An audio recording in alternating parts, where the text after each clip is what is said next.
ओम नमो ओंकारेश्वर देवताय नमः. ओम नमः शिवाय.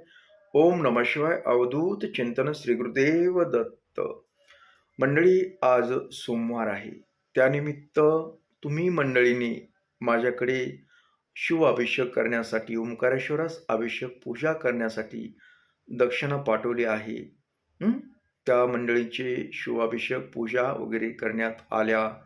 त्यांच्यासाठी, तुमच्यासाठी मी प्रार्थना केली की तुम्ही सुखी, समाधानी, आनंदी राहावं. तुम्हाला चांगल्या प्रकारे आरोग्य लाभावं. तुमच्या काही इच्छा असतील त्या पूर्ण व्हाव्या, याकरता मी प्रार्थना केली. आणि मंडळी, असे अनेक मंडळी असतात की बरेच आता तुम्ही YouTubeद्वारे नियमितपणे समजा दक्षिणा वगैरे पाठवतात, पूजा करायला सांगतात, अभिषेक करायला सांगतात. पण अधूनमधून काही नवीन मंडळी पण असतात. हं? त्यांना पण वाटतं की आपणही शिवाभिषेक करावा, पूजा करावी, आपल्या हातून काहीतरी घडावं. या उद्देशाने अधूनमधून बरेच मंडळी आपल्याकडे दक्षिणा पाठवतात. सोमवारी पूजा करण्यासाठी, अभिषेक करण्यासाठी. हं. त्याही मंडळीचे मी आज अभिषेक केलेले आहेत. हं. त्यांच्यासाठी मी प्रार्थना केलेली आहे. त्यांनी सदैव सुखी, समाधानी, आनंदी राहावं. त्यांना पण चांगल्या प्रकारे आरोग्य लाभावं. हं. तर मंडळी, काय असतं, आता ही पूजा वगैरे करतात, लोकांची श्रद्धा असते. हं. कुठेतरी आपलं काहीतरी चांगलं आपल्या हातून घडावं. आपण जे काही कमाई करतो, आपण जे काही आर्थिक स्रोत जमवतो, त्यातून ईश्वर कार्यासाठी जावं, अशा बऱ्याच जणाला वाटतं. त्याप्रमाणे नियमितपणे आपल्याकडे दक्षिणा वगैरे पाठवून ती पूजा अर्चा करतात. काही जणाला घरामध्ये शक्य नसतं, काही ऑफिसचे कामं असतात, कुणी कामधंदा करतं, कुणी व्यवसाय करतं. त्यांना शक्य होत नाही की अथवा खूप दूरवर आहेत काही मंडळी. त्यांना इथं येणं शक्य होत नाही. म्हणून ते आपल्याकडे दक्षिणा वगैरे पाठवून शिवाभिषेक करायला सांगतात. अशा मंडळीचे पण आपण अभिषेक करतोच नियमितपणे. तर आपल्याला सांगायचं आहे काय आज, आता तुम्ही मंडळी मनोकामना पूजा मांडता. आज सोमवार आहे. बरेच जण मनोकामना पूजा मांडतात, म्हणजे करतात, वाळूचं शिवलिंग बनवून वगैरे. तर आज मी एवढंच सांगू इच्छितो तुम्हाला की तुमची मनोकामना ही पूर्ण होणारच आहे. फक्त काय, तुम्ही नियमित सातत्य ठेवा थोडक्यात. जे आहे की तुम्हाला वाटेल 1, 2, 4 पूजा केल्या की आपलं काम होईल. तर तसं काही नसतं. काही जणांचं लवकर होतं, काहीचं उशिरा होतं. हं. पण होतं एवढं खरं आहे. फक्त तुमची पूजा मांडली ना, तर तुमचं जे ध्येय अथवा तुमचं काही स्वप्न आहे, तुमची काही मनोकामना आहे, ती योग्य असावी. काही विचित्र मनोकामना मांडू नका. असं देवाकडे मागणी करू नका. जे शक्य गोष्टी आहेत, त्या गोष्टीच होत असतात. काही अवचित म्हणजे मागतात काही-काही. तसं काही होत नसतं. कारण ज्यावेळेस देव तुम्हाला तुमची इच्छा पूर्ण करण्यासाठी धावतो, त्यावेळेस पूर्ण त्याचा विचार केला जातो, की ह्यांची जी मनोकामना आहे ती योग्य आहे का?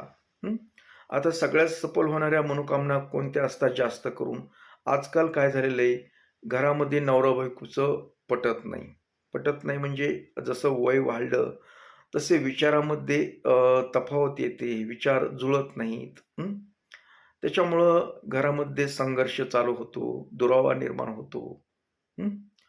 अशा वेळेस आपण मनोकामना पूजा मांडली तर, आणि मनोकामनाविषयी ईश्वराकडे आपली मागणी मांडली तर ते पूर्ण होऊ शकते. हं. बऱ्याच गोष्टी आहेत. कुणी मुलांच्या शिक्षणासंदर्भात करतं. अभ्यास वगैरे मुलं करत नसतील, त्याने अभ्यास करावा, चांगले गुण मिळवावे याकरता सुद्धा आपली ही मनोकामना शिवपूजा करत असतात. कुणी मुलीच्या लग्नाबद्दल, मुलाच्या लग्नाबद्दल शिवपूजा मांडतात. त्या सफल होतात. कुणी संततीच्या बाबतीत शिवपूजा मांडतं. म्हणजे बरेच वर्ष झालं लग्न होऊन संतती होत नाही. त्यावेळेस ईश्वराच्या आशीर्वादाने ते संतती होते, बाळ होतं. तर अशा गोष्टी आहेत बऱ्याचशा. कुणी कर्जामध्ये डुबलेलं आहे.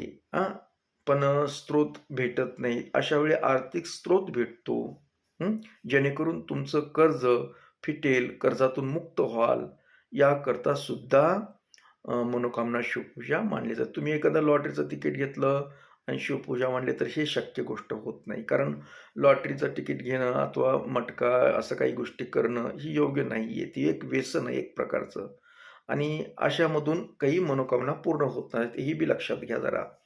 मनोकामना समजा तुम्हाला आर्थिक स्रोत सुधारायचा आहे तर त्यासाठी मेहनत, काम काम मिळण्यासाठी मनोकामना चालते. हं. तुम्हाला जर काम भेटत नसेल, तर काम मिळून जाईल. नोकरीच्या संदर्भात काही अडचणी येत असतील, नोकरी भेटत नसेल, अगर नोकरी चांगली नसेल, तर चांगली नोकरी मिळू शकते. यासाठी मनोकामना चालते. हां. अशा अनेक गोष्टी आहेत. अथवा तुम्ही मानसिक तणावामध्ये आहात, खूप टेन्शनमध्ये आहात, त्यावेळेस मनाला समाधान लाभत नाही. त्यावेळेस सुद्धा मनोकामना पूजा केल्यानंतर आणि ओम नमो ओंकारेश्वर जप हा जो आहे, तो जप केल्यानंतर आपल्याला बऱ्यापैकी फरक पडतो. मनातील इच्छा अथवा मन जे आहे आपलं विचलित मन आहे, ते शांत होतं आणि आपल्याला जगण्यासाठी थोडासा आनंद भेटतो.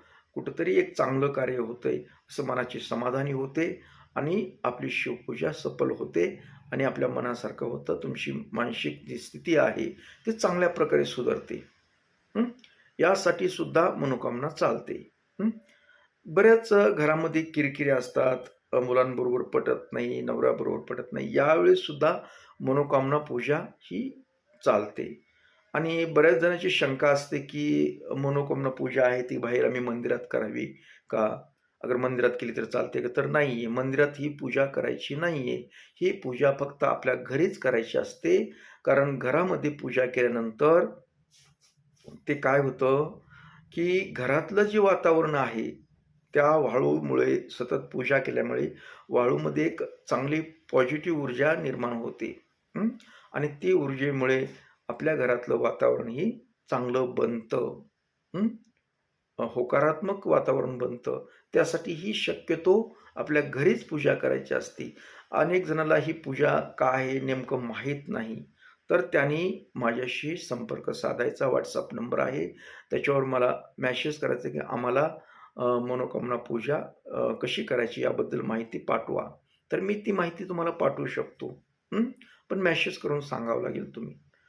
तर तुम्हाला समजलंय की आज सोमवारी बरेच जण मनोकामना पूजा करतात. तुमची बी काही समस्या असेल, काही असेल तर तुम्ही